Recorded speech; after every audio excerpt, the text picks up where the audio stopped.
Lepo pozdravljeni na pogovoru ob filmu Morjepisci. Z mano so Boštjan Vrhovec, režiser in scenarist filma, Bernard Perme, direktor fotografije in pa Matjaž Jankovič, montažer. Živijo, lepo pozdravljeni.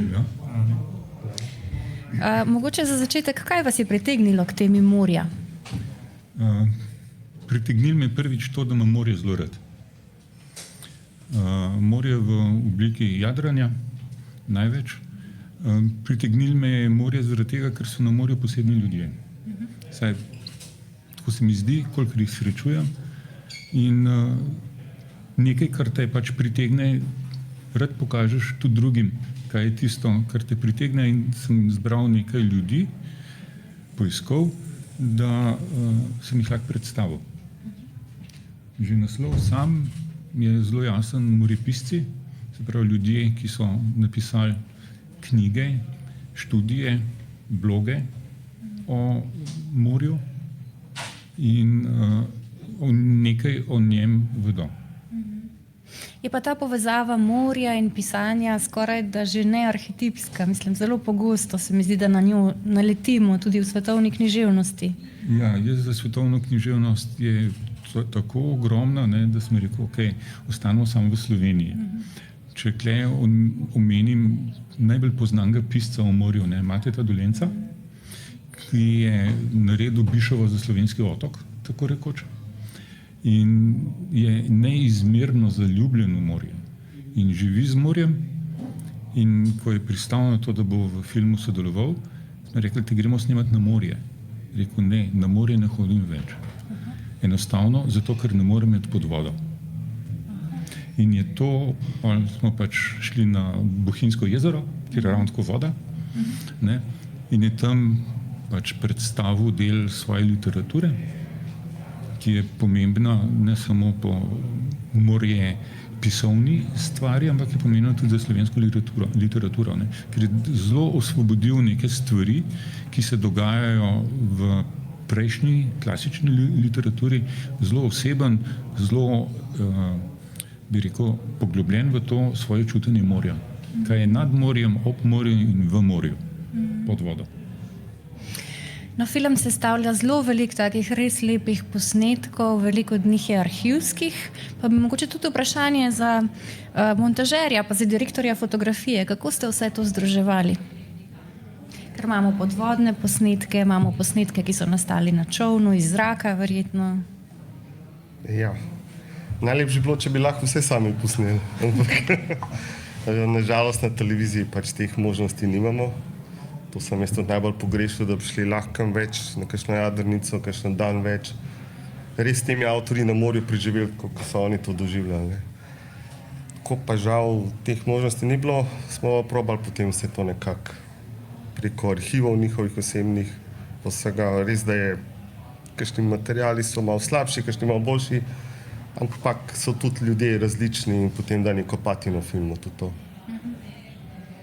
Kako pa je montaža potekala? Ja, jaz sem sicer prvi človek, ki se neobremenjen sreča z vsem gradivom filmskim. Pri tem filmu smo, kot je Bernard omenil, imeli ogromno arhivskega in privat arhiva. Zdaj, čisto tehnično je treba združiti formate gor dol. Vsebinsko smo pa gledali tako, da so prehodi čim manj moteči, se pravi, če preplavamo izpod morja, gremo potem malo ven, se dvignemo gor in obratno. Na nek način smo hoteli tudi to malo podaljšati vse to izkušnjo z daljšimi kadri, ker se z morjem se mora človek najprej pomiriti, da potem lahko najde ta mir. In to smo hoteli tudi na ta način urediti. Kakšno vprašanje, kakšen komentar?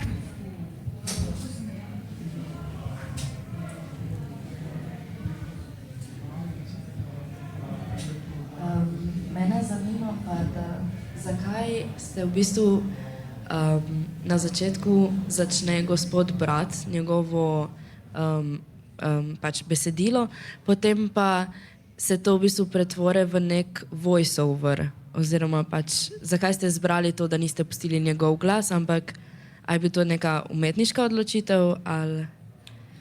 Ja, zelo enostavno. To je bilo spoštovanje literature. ker začne brati Mate Dolenc, njega imate v mislih, ne? Kako je šel na morje. In če prve dva njegova stavka pozorno poslušate, ugotovite, da ni glih najboljši bralec svoje poezije. In ko je Lotrič začel brati njegovo poezijo, oziroma literaturo, ne, če smo točni, je ta literatura naenkrat dobila ne drugačno vsebino, ampak drugačno obliko. Lotrič je bralec, zna najti poudarke. Ne? Prebral je tako, kot ta literatura zasluži. Tle ne gre za neko zaničevanje avtorja, ne? Ampak gre enostavno za to, da je literatura izpadla na tak način, kot je morala. Ne? In drug primer je ravno tako s poezijo Karla Hmeljaka, kjer on začne s svojimi prvimi dvemi verzi, na to jih pa igralec interpretira. Ne? Ker branje avtorja poezije je sicer res enkratno, ampak vprašanje pa, če je to zadostno. Ne? Ker pač pomen poezije najdeš v interpretaciji. In interpretacija vsakega izvajalca je absolutno drugačna kot interpretacija avtorja, ker to bolj zna narediti. Ima glas za to, ve, kako to narediti in veliko bolj jasno govorijo. Ne? To obrazložim, zakaj ne berejo avtorji, ker je veliko boljše, če berejo tisti, ki so to bolje naredijo kot avtorji. Avtorji so napisali, ostali so pa interpretirali. Ne? Hvala. Še kakšno vprašanje, še kakšen komentar? No, zelo pomemben vidik filma je tudi, da ni poudarek samo na tem, kaj lahko ljudje dobimo ali pa doživimo od morja, ampak tudi na tem, kaj ljudje damo nazaj, kako naj se obnašamo nazaj do morja oziroma kako naj ravnamo z njim in z naravo. In me zanima, mogoče tudi za vse tri, a ste v tem procesu tudi vi naleteli na kakšen nov uvid, kaj novega spoznali, kaj vam je bilo tisto, kar ste nekako na ta način vam je ostalo v spominu od filma? V spominu od filma mi je ostalo to, kako smo iskali dele slovenskega morja, ki je Karl Hmeljak skočil v vodo, da niso bili sluzasti, kar je bilo grozljivo. Ne? In tle, če lahko povem, je to, da dva udeleženca tega filma, Tilen Genov, vodja Moriginosov, in Arne Hodalič, sta izredno ekološko zavedna. Ne? In mislim, da je tudi en izmed dost pomembnih delov filma, da se zavedamo, kaj je morje za nas, kaj nam morje nudi in kaj mi dajemo njemu. Kupe smeti. Ne? Kar ni prav. Zelo pomemben vid je bil tudi to, ki mislim, da reče ravno Arne Hodalič, da narava bo preživela, da človek je tisti, ki ne bo preživel. Ja. To je res. In na to moramo paziti. Ja. Se mi zdi, da tudi ena taka rdeča nit filma so mogoče te osebne izkušnje ljudi, ki pa so vse na nek način transformativne. Te ljudi je morje vsakega na svoj način nekako spremenilo, tako ali drugače. Je tudi vas tri ta film kako spremenil, tudi če na čist majhen način. Ja, jaz mislim, da nas ni preveč spremenil, ne? Ker se vsi dosti zavedamo tega, kar je. Ne vem, kolega povesta, če ste bila kaj drugačna pol, ko smo nehali film snemati, ampak mislim, da je bilo to preveč tako zelo mimobežno in površno. No? Ampak ne, ni. Imamo zelo radi morje, tako da je bilo vse po načrtih. Res tako, da se zavedamo tega, zakaj je morje in zato je tudi ta film nastal, tudi na tak način, zavedanjem tega, kaj bi radi pokazali. Ja. Ne? Lepa zaključna misel.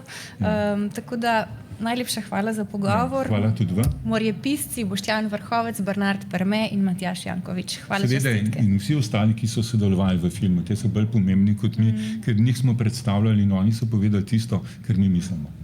Hvala. Hvala.